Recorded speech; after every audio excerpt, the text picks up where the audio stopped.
مولاي صل وسلم دائما أبدا على حبيبك خير خلق كلهم. بسم اللہ الرحمن الرحیم. سورۃ الاحزاب کی آیت نمبر 14 سے لے کر 20 تک کا ترجمہ اور تشریح آج ہم پڑھیں گے. سورہ احزاب کے حوالے سے پچھلے جو ہمارے اسباق تھے ان میں یہ بات گزر چکی ہے. پچھلی آیات کے اندر بھی آپ نے پڑھا کہ غزوہ احزاب جو ہے بنیادی طور پر وہ غزوہ احد کے بعد 4 ہجری کو یہ واقعہ ہوا تھا احزاب کا. احزاب حزب کی جمع ہے اور حزب عربی زبان میں گروہ اور لشکر کو کہتے ہیں. اور غزوہ احزاب میں چونکہ بہت سارے مشرکین اور یہودیوں کے قبائل نے مل کر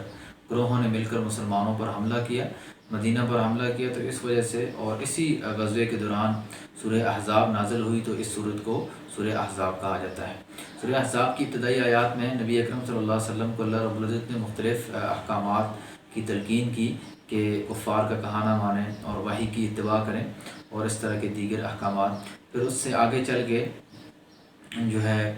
منہ بولے بیٹوں کے بارے میں کچھ احکامات نازل ہوئے. تو ابھی جو آیت نمبر 14 سے لے کر 20 تک جو آیات ہیں ان کا ترجمہ آپ کے پاس ٹیکسٹ بک میں موجود ہے. پیج نمبر 29 پہ آپ آ جائیں. اسلامیات لازمی کی جو بک ہے اسلامیات برائے نہم اور دہم، اس بک کی پیج نمبر 29 پہ یہ آیات موجود ہیں، آیت نمبر 14 سے لے کر 20 تک. اس کا ترجمہ بھی آپ کے پاس بک میں موجود ہے. اور یہاں ہم نے ان آیات کی تشریحات پہ تھوڑی سی بات کرنی ہے کہ غزوہ احزاب میں چونکہ مسلمانوں کا یہ بڑا سخت ترین غزوہ تھا، بڑے سخت حالات تھے. ایک تو جو کفار تھے ان کی تعداد بھی زیادہ تھی اور انہوں نے مدینہ کو چاروں طرف سے گھیر لیا تھا.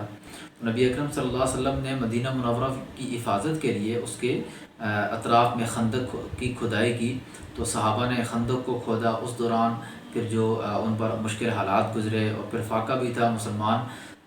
معاشی اعتبار سے اتنے مضبوط بھی نہیں تھے، تو یہ بڑے سخت حالات کے دوران یہ غزوہ جو ہے یہ گزرا. تو ان آیات کے اندر پھر اللہ رب العزت نے جو اس غزوے کے دوران جو منافقین کا رد عمل تھا، جو ان کا رول تھا، جو ان کا کردار تھا اس غزوے کے اندر، اس کو بھی بیان کیا. اور منافقین جو دیگر قبائل کے ساتھ مل کر مسلمانوں کو نقصانات پہنچاتے تھے ان کا بھی ذکر کیا ہے. تو آیت نمبر 12-13 کے اندر ہم نے منافقین کے بارے میں پڑھا تھا کہ منافقین کی ایک جماعت آپ صلی اللہ علیہ وسلم کے پاس آتی تھی اور مختلف بہانے بناتی تھی اس غزوے میں کہ ہمارے گھر خالی ہیں، ہمارا ضروری کام ہے. اس طرح کے مختلف ہیلوں بہانوں سے وہ جنگ سے جان چھڑاتے تھے. تو اس اگلی آیت نمبر 14 کے اندر اللہ رب العزت نے منافقین کی انہی حالات کو بیان کرتے ہوئے فرمایا کہ دیکھیں وَلَوْ دُخِلَتْ عَلَيْهِمْ مِنْ أَقْطَارِهَا ثُمَّ سُئِلَ الْفِتْنَةَ لَآتَوْهَا وَمَا تَلَبَّثُوا بِهَا إِلَّا يَسِيرًا، کہ اگر فوجیں اطراف مدینہ سے ان پر داخل ہو جائیں اور پھر ان سے خانہ جنگی کے لیے کہا جائے تو یہ فوراً خانہ جنگی کرنے لگیں اور اس کے لیے بہت کم توقف کریں. یعنی گویا کہ اللہ رب نے فرمایا کہ آج یہ جنگ سے تو بھاگ رہے ہیں، لیکن اگر کسی شہر کے اندر ماحول خراب کرنا ہے، خانہ جنگی کرنی ہے، مسلمانوں کو نقصان پہنچانا ہے، تو اس کام کے اندر یہ ٹھیک ہے. اس میں یہ بالکل بھی جو ہے حوصلہ نہیں کریں گے، بالکل نہیں رکیں گے، وقفہ نہیں کریں گے، بلکہ فوراً اس کام کے اوپر لگ جائیں گے. یعنی فتنہ پھیلانے میں یہ بہت آگے ہیں، لیکن اللہ کے احکامات کو، اس کے نبی کے احکامات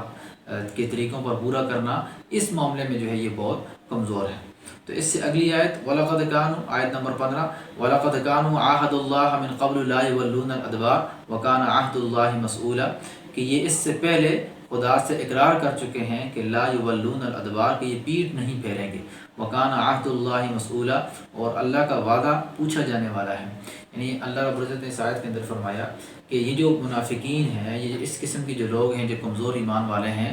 کہ یہ اللہ سے عہد کر چکے ہیں، اللہ سے عہد کر چکے ہیں کہ یہ پیٹھ نہیں پھیریں گے. اللہ کے نبی کے ساتھ عہد کر چکے ہیں کہ یہ جہاد کریں گے، کفار کا مقابلہ کریں گے. اور جب انسان اللہ سے عہد کر لیتا ہے تو اس عہد کے بارے میں پھر اللہ کی طرف سے پوچھ بھی ہوتی ہے. اس کے بارے میں انسان سے پوچھا جائے گا قیامت کے دن کہ اس نے اس عہد کو کیوں توڑا. تو اللہ رب العزت نے گویا کہ یاد دہانی کے طور پہ کہا کہ یہ اس سے پہلے اللہ سے عہد کر چکے ہیں کہ وہ پیٹھ نہیں پھیریں گے، لیکن اس جنگ کے اندر انہوں نے پیٹھ پھیر دی اور مختلف بہانے بنا کر جو ہے وہ بھاگ گئے. گویا کہ منافقین کی کے بارے میں اللہ کی طرف سے ایک سختی اور ایک عذاب والی آیات کا جو ہے ذکر ہو رہا ہے۔ آگے آیت نمبر 16 کے اندر قُلْ لَن يَنْفَعَكُمُ الْفِرَارُ إِنْ فَرَرْتُم مِّنَ الْمَوْتِ أَوِ الْقَتْلِ وَإِذًا لَّا تُمَتَّعُونَ إِلَّا قَلِيلًا۔ اللہ رب العزت نے فرمایا کہ اے نبی آپ ان سے کہہ دیجئے کہ تم مرنے یا مارنے سے بھاگتے ہو تو بھاگنا تم کو فائدہ نہیں دے گا، اس وقت تم بہت ہی کم فائدہ اٹھاؤ گے۔ یعنی اللہ رب نے فرمایا کہ آج تم جنگ سے بھاگ رہے ہو اس نیت سے کہ ہم اس جنگ کے اندر مارے نہ جائیں، قتل نہ کر دیے جائیں، ٹھیک ہے، ہمیں کوئی نقصان نہ ہو جائے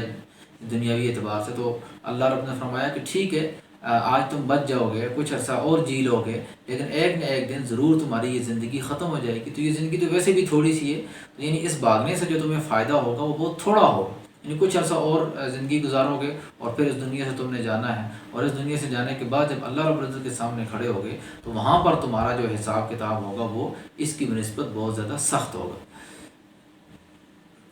اگلی آیت کو دیکھیں، آیت نمبر 17 کے اندر پھر اسی سے ملتی جلتی آیت ہے۔ اللہ رب نے فرمایا کہ قُلْ مَنْ ذَا الَّذِي يَعْصِمُكُم مِّنَ اللَّهِ إِنْ أَرَادَ بِكُمْ سُوءًا أَوْ أَرَادَ بِكُمْ رَحْمَةً، کہ آپ ان سے کہہ دیجئے کہ اگر خدا تمہارے ساتھ بھلائی کا ارادہ کرے تو کون تمہیں بچا سکتا ہے، اور اگر تمہارے ساتھ برائی کا اللہ تمہارے ساتھ کوئی سختی والا معاملہ کرے تو تمہیں کون بچائے گا اللہ کی طاقت سے، اور اگر اللہ تمہارے ساتھ نرمی کا معاملہ کرے تو تمہیں کوئی نقصان بھی نہیں پہنچا سکتا۔ تو آگے فرمایا وَلَا يَجِدُونَ لَهُم مِّنَ اللَّهِ وَلِيًّا وَلَا نَصِيرًا، کہ اللہ کے علاوہ نہ ان کا کوئی دوست ہے اور نہ ہی کوئی مددگار ہے۔ یعنی اگر اللہ تمہارے لیے کوئی بہتر فیصلہ کرے گا، تمہارے حق میں کوئی اچھائی والا معاملہ کرے گا تو دنیا کی کوئی طاقت تمہیں نقصان نہیں پہنچا سکتی۔ اگر اللہ نے تمہارے ساتھ نقصان کا ارادہ کر لیا ہے تو دنیا کی کوئی طاقت تمہیں فائدہ نہیں پہنچا سکتی، اس لیے کہ دنیا کے اندر حقیقی مددگار، حقیقی ساتھ دینے والا اور حقیقی مدد کرنے والی ذات وہ صرف اور صرف اللہ رب العزت کی۔ تو ان 3-4 آیات کے اندر اللہ رب العزت نے گویا کہ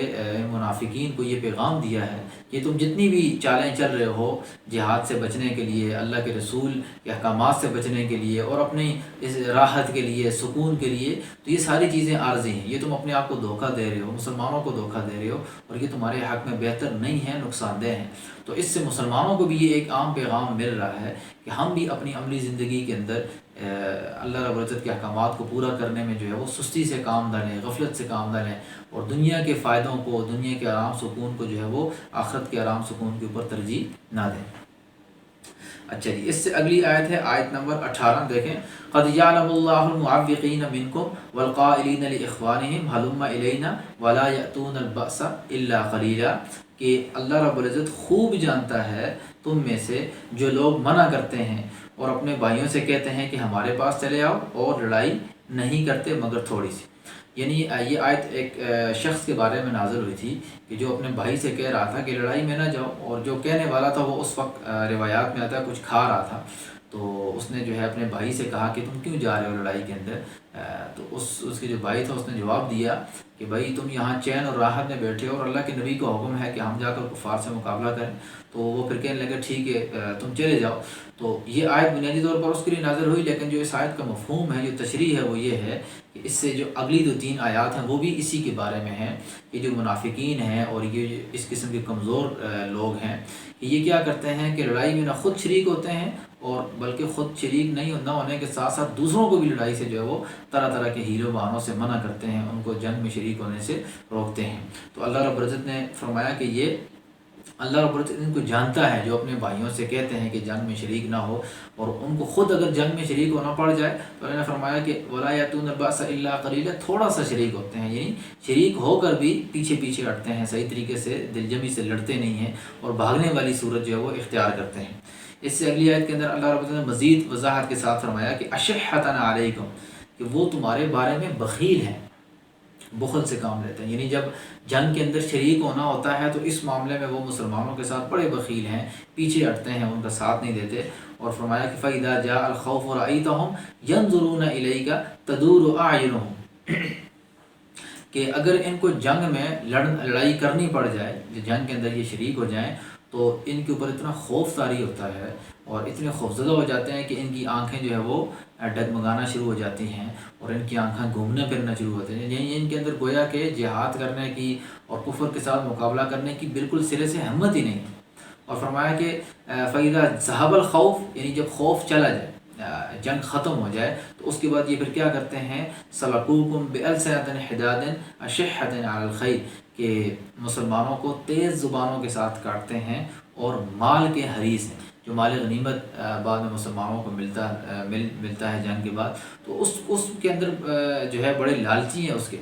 جنگ کے اندر شریک ہونے میں بخیل ہیں، اور مال غنیمت کو حاصل کرنے میں جو یہ بڑے لالچی ہیں. اور پھر جب جنگ ختم ہو جاتی ہے پھر یہ مسلمانوں کو تانے بھی دیتے ہیں اور اپنا مال وصول کرنے کے لیے طرح کے جو ہے وہ حربے بھی آزماتے ہیں. تو آگے اللہ رب العزت نے سختی کے طور پہ فرمایا کہ اولئک لم یؤمنوا، کہ یہ وہ لوگ ہیں جو ایمان نہیں لائے، بلکہ اللہ رب العزت نے ان کے سارے اعمال کو جو ہے وہ ضائع کر دیے. فَأَحْبَطَ اللَّهُ أَعْمَالَهُمْ، اس آیت کے آخر میں آپ دیکھیں کہ اللہ رب العزت نے ان کے اعمال کو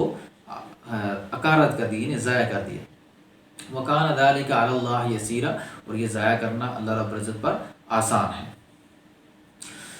تو یہ جو آیت ہے، آیت نمبر 19، یہ آیت نمبر 19 بنیادی طور پہ آیت 18 اور 19 یہ ہمارا اس سبق کا جو تیسرا سوال ہے اس سوال کا جواب بھی ہے. یہ سوال آپ اپنی مشقی سوالات کے اندر سوال نمبر 3 کو آپ دیکھیں کہ اللہ رب العزت نے سورہ احزاب میں معوقین یعنی جہاد سے روکنے والوں کے بارے میں کیا ارشاد فرمایا. تو جب آپ اس کو جواب لکھیں گے تو ان ساری آیات کو اور یہ جو اس کی تشریح کی گئی ہے اس کو آپ نے سامنے رکھ کر اس کا جواب لکھنا ہے. تو دیکھیں، یحسبون الاحزاب لم یذهبوا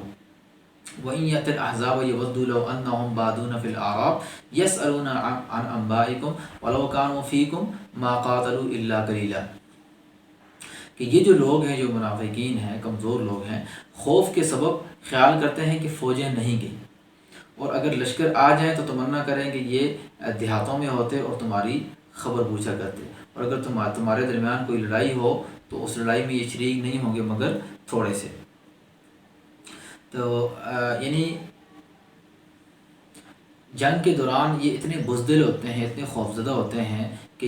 ان کا یہ خیال ہوتا ہے کہ ابھی فوجیں جو ہے لڑائی ہو رہی ہے، جنگ ہو رہی ہے، تو یہ پیچھے ہٹتے ہیں. اور دوسری ان کی تمنا یہ ہوتی ہے کہ جب جنگ ہو رہی ہو تو ہم مدینہ میں مسلمانوں کے ساتھ نہ ہوں بلکہ باہر کسی دیہات کے اندر ہوں، یعنی اس جنگ کی حالات سے ہم دور ہوں، میدان جنگ سے کہیں دور کسی دیہات میں بیٹھے ہوں، اور وہاں ہمیں خبر ملتی رہے کہ جنگ میں یہ ہو رہا ہے، وہ ہو رہا ہے، اور ہم اس خبر کو سنیں اور بس وہ ہمارے لیے کافی ہے. گویا کہ اللہ رب العزت نے ان کی اس بزدلی کو، ان کے اس نفاق کو، مسلمانوں کے ساتھ نفرت کو اور اللہ کے احکامات کے اندر سستی اور کوتاہی کو بیان کیا کہ یہ لوگ جنگ سے بھاگیں گے. ٹھیک ہے، یہ تمنا کریں گے کہ ہم کسی دور جگہ بیٹھ کے صرف خبریں سنتے رہیں، ہمیں عملی میدان میں کفر کے خلاف لڑنا نہ پڑے، بلکہ ایک طرف سے کفر کے ساتھ بھی ملے ہوئے ہیں، منافقت بھی کرتے ہیں، اور ساتھ ساتھ مسلمانوں کے ساتھ بھی تھوڑے بہت ملے ہوئے ہیں کہ ادھر سے بھی مال غنیمت مل جائے گا، لڑائی بھی نہیں کرنی پڑے گی، اور ادھر سے کفار کی طرف سے بھی مدد مل جائے گی. تو اس غزوے کے دوران جو ہے وہ مختلف قبائل تھے ان کے یہود کے، جن کے ساتھ پہلے سے مسلمانوں کا معاہدہ ہو چکا تھا صلح کا، لیکن انہوں نے پھر اس جنگ کے دوران جو ہے وہ کر لیا، غداری کی، مسلمانوں کے ساتھ صلح توڑ دی. تو پھر آخر میں نبی صلی اللہ علیہ وسلم نے ان کے خلاف جنگ کی، ان کے ساتھ بھی ایک غزوہ ہوا، غزوہ بنو قریظہ. انشاءاللہ وہ اگلی آیات میں اس کی بات آئے گی. تو یہ ساری آیات جو ہے وہ اس بارے میں ہیں منافقین اور وہ جو لوگ جو جنگ سے لوگوں کو منع کرتے ہیں اور مسلمانوں کو نقصان پہنچاتے ہیں. تو یہاں تک ہماری آیت نمبر 14 سے لے کر 20 تک جو آیات ہیں ان کی تشریح آپ نے سن لی ہے، اور اس کا ترجمہ آپ کی ٹیکسٹ بک کے اندر موجود ہے. اس کو دیکھیں اور اس کو سمجھنے کی کوشش کریں. تو سوال نمبر آج کا جو ہمارا گھر کا کام ہے لکھنے کا، وہ اسی سبق کے آخر میں سوال نمبر 3 کو آپ دیکھیں کہ اللہ رب العزت نے جہاد میں روکنے والوں کے بارے میں، معوقین کے بارے میں کیا ارشاد فرمایا. اس سوال کا جواب آپ نے ان آیات کی روشنی میں اور اس کو لیکچر کو بھی سنتے ہوئے اس کا جواب لکھنا ہے. اور میری ای میل آئی ڈی بھی اور واٹس ایپ نمبر بھی آپ کی اسکرین پر موجود ہے، اس نمبر پر آپ بھیج سکتے ہیں. وآخر دعوانا ان الحمد للہ رب العالمین. مولاي صل